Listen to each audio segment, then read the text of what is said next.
The 2025 Chevrolet Colorado Crew Cab has stepped into the spotlight again, this time for its updated performance in the latest Insurance Institute for Highway Safety crash tests.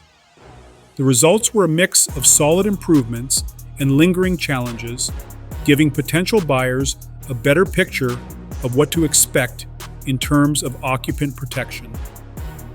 In the revised side impact crash test, which now uses a heavier barrier at a higher speed of 37 miles per hour, the Colorado performed well. It received an overall good rating. The structure was rated acceptable, but injury measurements for both the driver and rear passenger were rated good, except for the rear passenger's head protection, which was rated acceptable. That is a strong performance for a mid-size pickup, considering the IIHS raised the difficulty of this test significantly starting in 2021.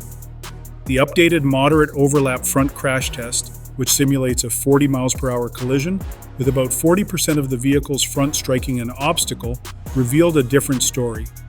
Here, the 2025 Colorado scored an overall marginal rating. The driver fared well with good scores for head, neck, chest, and leg protection. The structure also held up well. However, the rear seat passenger measurements brought down the score. Rear head and chest injury results were rated marginal, and the rear seatbelt system was deemed only acceptable. While this may not seem like a major concern to drivers who often ride alone or with front seat passengers, it highlights that Chevrolet still has work to do in improving rear seat safety for family use. The bottom line, the 2025 Colorado Crew Cab is proving it can handle the upgraded side impact test better than many competitors, and it keeps the driver safe up front. But if rear passenger safety in a frontal crash is a top priority for you, this pickup may still need to catch up.